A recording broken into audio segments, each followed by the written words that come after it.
Hello, model building fans. What you're looking at here is a blast from the past. Whose past? My past. This is the original AMT release of the Star Trek the Motion Picture Enterprise, which was a very unique model kit for its time. First of all, the scale was amazing, and I was so excited to get this kit because how big it is. And it came with lights. This kit actually came with lights and two, I guess, what is it? Not D cell, C cell batteries, C cell, I believe, actually lights it up. And I built this when the movie was out. So when this kit was first released, I got it and I built it. That's how old it is. This is not the first time I built it. I built this model twice. I lost the first version of it I had, but I did do it twice. It's a very unique model kit. It's been re-released many times, except they went back in and retooled it and added a bunch of detail, and the detailing looks horrible. And so this is the best version of this kit they ever released. It did have one big problem with it I'll tell you about here in a minute, but it is wonderful. I'm going to be very careful with it because I've kept it all these years in its original state. I've never gone back into it and tried to improve it or fix it. Over time, the decals have come off because this is the only kit I ever had where the decals were rub-on. You had to rub them on, and then it didn't work. They just flaked off and fell off. So you've probably heard me many times on this, my efforts with model building, that I hate decals, and I just do, because this is what they always do. They just ultimately just come off. So if you open up here, you can look inside there and you can see the little battery compartment, and this still works.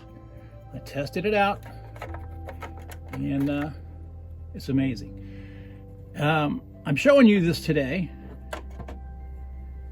not because it's a exercise in perfection, because it is not, but because they have the new series out, Starfleet Academy, and I've been reading a lot about it, and I watched the first episode, or not, I didn't watch all the first episode. I watched some of the first episode, and yeah, so a lot of people have various opinions on that show.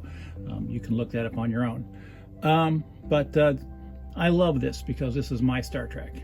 This is the Star Trek that I remember from my youth, and this is one of the oldest model kits that I have, that I built, and it means a lot to me. So it had some flaws. One of the flaws was the stand. The stand was absolutely horrible. It was hard to get it on there and stay on there, especially when you put batteries in it, because it was really heavy, so it would just break off. So if you'll see under here, I actually did not glue the stand on, because the first time I built this kit, I did glue the stand on, and it just kept breaking off. You can see here all the various decaling that has come off, and you're probably thinking, well, why don't you go back into that? And you know, you can buy the decal sheets. You know, I could buy those decal sheets in that scale right now and re-go into that, but I love it as it sits. This is a representation of my past, and it's changed over time. You can see it's got dust, and it's got you know, the plastics change colors, and it has a lot of sentimental value to me, beyond the fact that it's the Star Trek, the USS Enterprise. I have other re-releases of this kit, but it doesn't have this. It's not this release. I would imagine this kit, if it was re-released, it would do very well, but I don't think they can re-release it, because I think the retooling has probably ruined it forever. I don't know. If you know, let me know. But there it is. When I look at Star Trek now, I'm not impressed with the special effects. With the digital technology, there's nothing special to it. If they want 55 different starships, you know, someone can sit down and within a couple of days have the computer do it. This is from something real artists made with their hands. And that's what model building is all about to me. I don't care anything about any of these space shows now, because every time I watch it, they're just too, the special effects are what I call pukey. They're just so much that you're like, why has it got to be so full? When you think back to the original Star Trek, the sets were very sparse. You know, it was special to see a new ship because there was only one new ship. Now when you tune into Star Trek, there'll be 55 ships on the screen at one time. Who cares? And they're not real. They're not tangible. You never get any sense that those ships could be real. You know that they're digital at every time you watch it. If you do like those shows, that's groovy. I think that's terrific. But my Star Trek, I'm afraid, is over. And the Star Trek I got is the Star Trek that I loved. So I don't watch a lot of Star Trek. In fact, I don't watch any Star Trek. Of course, I love Star Wars as well, and I find myself not watching that as much either. So there it is, the AMT USS Enterprise from the motion picture. I do have the other two kits from this line. Maybe I'll show you those. They're in pretty bad shape. In fact, they're not even together. They fell apart. I need to go back in and put them back together. But again, they would be a representation of the time when I built it. You know, and this is, you know, the little bit of paint that I did put on it is Tester's enamel. And of course, you know, it's not like now, you know, where you can just go online and see, you know, hundreds and hundreds and hundreds of videos of ships and stuff, so you can get the details perfect. Couldn't do that. So this one is, you know, you would look through Starlog magazine and things like that and hope you could get the paint scaling right, because I didn't have VHS. I couldn't watch the movie over and over again to get the detailing right.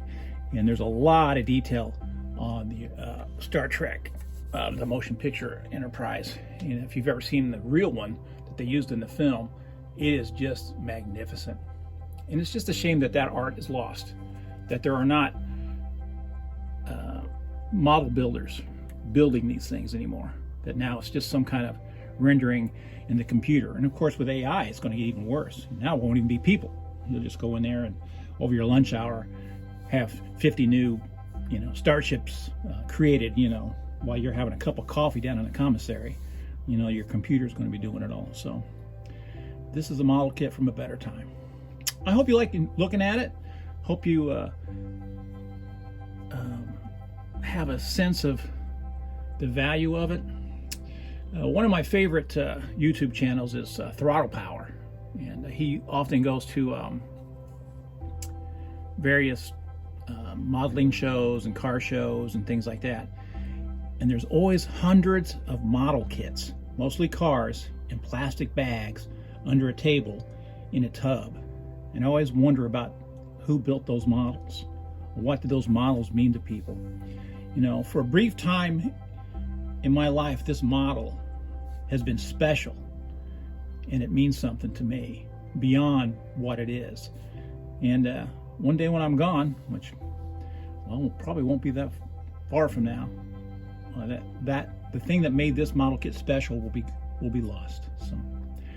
So that's what I'm thinking about when I look at my model kits, and I'm still building models, and I wonder what's going to happen to them. Nobody wants them. So I guess they'll just end up in a pile, in a box, under a table. Model building is forever. Take care of yourself. And if you can, take care of somebody else.